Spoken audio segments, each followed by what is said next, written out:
even though it was never confirmed, but the fans were still waiting for the Dave Chaffey versus Denis Siplenkov match, which could have happened in May at the East versus West 18 event. But the bad news is that the match won't happen. In his live stream with Hermes Gasparini, Engin Terzi told the fans that there was some confusion about Denis competing in May. Later, Engin realized that he couldn't compete in May because he recently had a hair transplant. So he has to take rest for this month and only next month he can start training. That's why he won't be competing in May, but he will be competing somewhere between September and December. So it's clear to us that Engin Terzi recently had a hair transplant, so he knows the most about this stuff, at least the most among the arm wrestlers. So if he thinks that Denis Siplenkov cannot be prepared by May, so maybe it makes sense. But what about Denis Siplenkov? His doctor clearly told him that he can start training towards the end of February. And as we can see in the latest Bodymania video,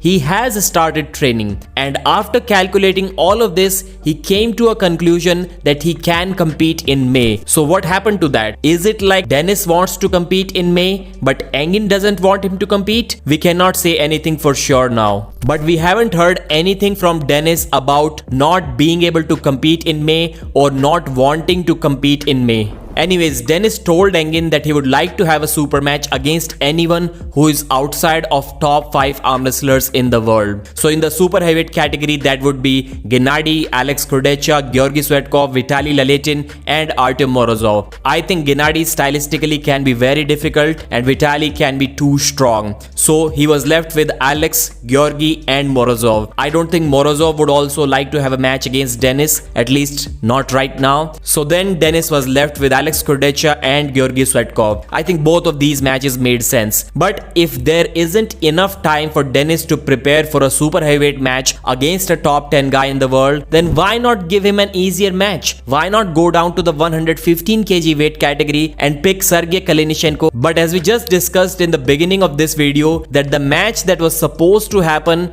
was most likely against Dave Chaffey, who isn't in top 10 in the world. But still, it would have been amazing match. There is a history between these two, and if Dave Chaffey didn't recently develop a press, maybe I would have still favored Denis Siplenkov over Dave, but not right now. I still think it's a close match. But Dave is also competing next month, so we cannot be sure if he would have been ready to compete one more time within a matter of couple of months. But surely Denis Siplenkov deserves to have an easier match, maybe a tune-up match for his upcoming super match, which will happen between September to December as Engin mentioned. There's an interesting super match announced for the upcoming AWC Championship, which will happen on Saturday, April 12th, free on AWC YouTube channel. So the match is between Frank Lamparelli and Krasimir Kostadinov. The classical top roll versus hook battle. It can be very difficult for Krasi to contain Frank's top roll, but it will be interesting to see. We'll again talk about this card after all of the matches have been announced,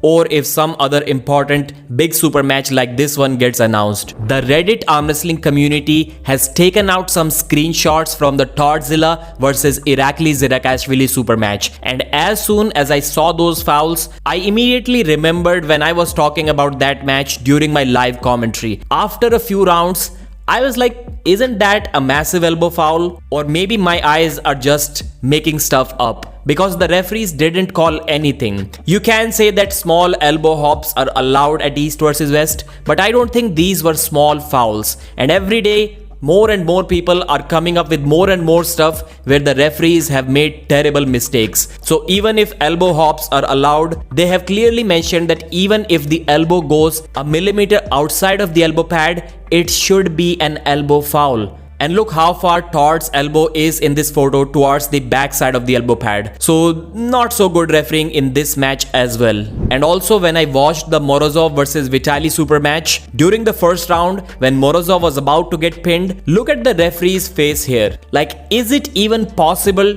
to take a look at Artem Morozov's elbow, if he's fouling or not, when you're that closely monitoring the pin? I don't think he has Morozov's elbow in his peripheral vision. So again, an example of poor refereeing. Or maybe if someone among the viewers is an experienced referee, he can let me know if from this position it's possible to take a look at Morozov's elbow or not. That's it for this video. Thanks for watching. Like the video and I'll see you again.